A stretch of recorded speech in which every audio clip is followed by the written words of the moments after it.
Les voix sont discordantes dans l'affaire Petro-Tim BP BBC. L'observateur fait état d'ailleurs d'une cacophonie autour de Aliou Sall et Vox Populi de cafouage au sommet. C'est à propos donc des 146 millions que Timis aurait versé à Aliou Sall, alors que Aliou Sall déclare lors d'une conférence de presse n'avoir jamais reçu cette somme venant de Timis.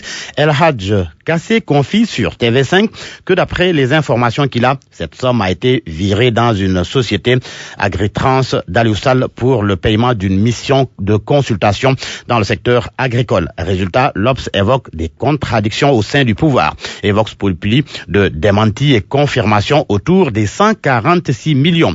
Quant au quotidien Les Échos, il indique que El Hadj Kassé dément et enfonce Aliou Sall. Et dans cette affaire Petro-Tim, Direct Info relève ce qu'il appelle le silence troublant des alliés du président Macky Sall. Ils se terrent et se taisent.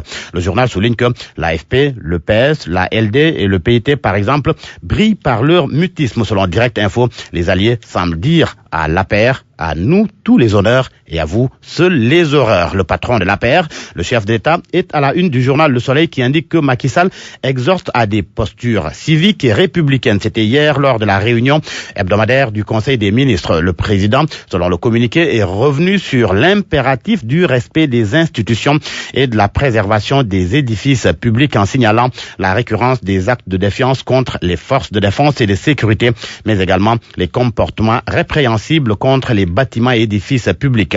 Le journal Le Quotidien, lui, retient le fait que Macky Sall a exprimé sa volonté d'engager la rationalisation des agences d'exécution et entités assimilées, soit par une fusion, soit par mutation juridique en société anonyme ou en établissement public. Du coup, mon confrère affirme que Macky revoit sa copie après une première rationalisation en 2012, car à son arrivée au pouvoir, il voulait réduire le nombre et la taille des agences d'exécution héritées de Wade. 7 ans après, il n'en est rien. Il est encore à poursuivre le même objectif pour réduire celle qu'il a lui-même ajoutée sans doute.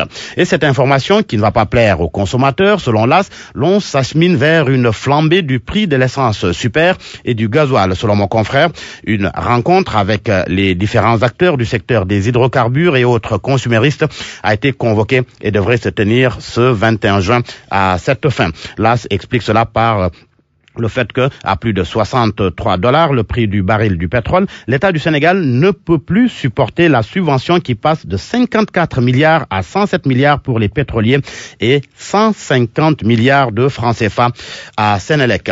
À la une du journal, enquête contrat d'affermage de l'eau, le combat suprême. La SDE, selon le journal, poursuit son combat à la Cour suprême après le rejet de son recours à l'ARMP. Mansour Kama, le président du conseil d'administration de la SDE, qui déclare que la SDE est plus que jamais convaincue qu'elle est en train d'être spoliée de sa victoire. Le PCA de la SDE était en conférence de presse hier. Et l'on termine par les sports et la Coupe d'Afrique des Nations qui démarre vendredi et ces propos de Idrissa Gana Gueye, milieu de terrain de l'équipe nationale du Sénégal, propos qui font la une du journal Record. Idrissa Gana Gueye, je le cite, on a peur de personne. Le programme des Lions, aujourd'hui rapporté par le quotidien Record, entraînement à huis clos cet après-midi et les Lions qui découvrent la balle de compétition.